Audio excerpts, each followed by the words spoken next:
сіздерме достар, бүгін сіздермен багет нанның рецептісімен бөлісемін. Бізге қажетті заттар: 350 мл ашыған сүт, 1 шай қасық ашытқы, 1 шай қасық қант, шым-шым тұз, 500 грамм ұн, 3-4 ас қасық зәйтүн майы және күнжіт. Достар, ашыған сүт дегеніміз сұрығы өтіп кеткен сүт емес. Бірақ сұрығына жетпей кейбір сүттер ашып кетеді. Сондай сүтті пайдаланамыз. Ең алдымен ыдысқа жылытылған сүтімізді құйып аламыз. Одан кейін қантты саламыз, ашытқыны саламыз, тұзды салып араластырамыз.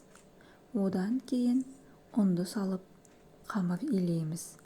Қамырымызды илеу барысында зәйтүн майымызды қосуды ұмытпайық.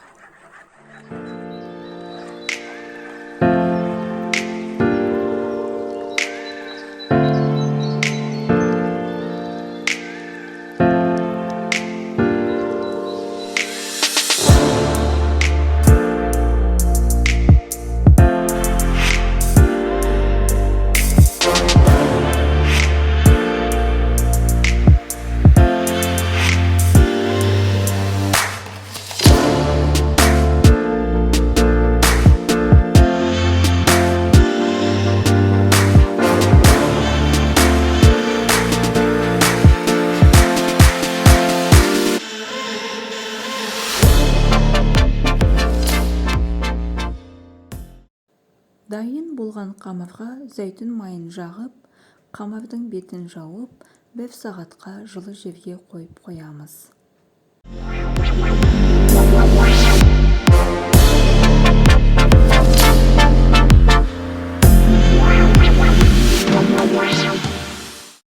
Бір сағат уақыт өткеннен кейін қамырымыз әп-әдемі болып көтеріледі. Дайын болған қамырды 2 бөлікке бөліп аламыз. Одан кейін видеодағыдай батон формасына келтіреміз. Қамырдың ортасына күнжіт саламыз. Күнжіт салуды ұмытпаңыздар.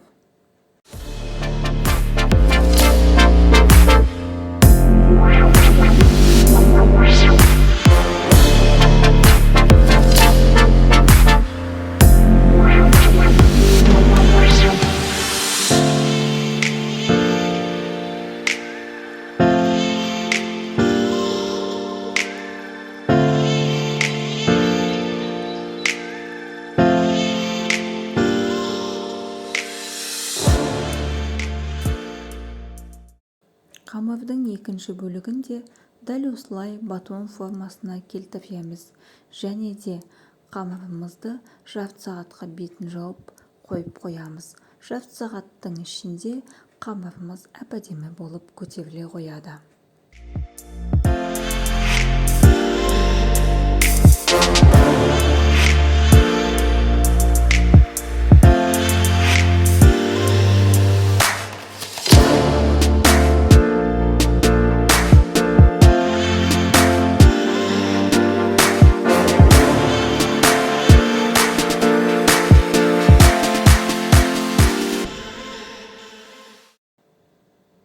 Жарты сағат уақыт өткеннен кейін батонымызды әсемдеп, бетіне жұмыртқаның сарысын жағып, 180 градуста қызып тұрған пешке салып, 30-35 минуттан нанымызды пісіріп аламыз.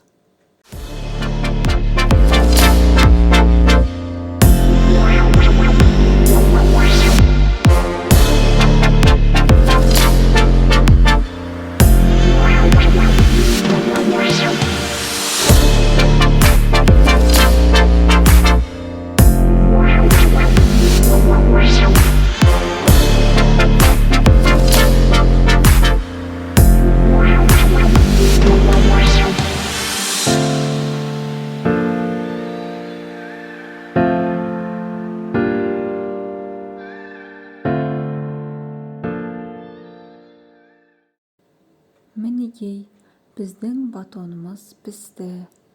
Өте жұмсақ және өте дәмді болып шықты. Барлықтарыңызға ас болсын. Сіздермен болған бақыт. Достар, егер де сіздерге рецепт ұнаса, лайк басып коммент қалдырып менің каналыма тіркеліп қоюды ұмытпаңыздар.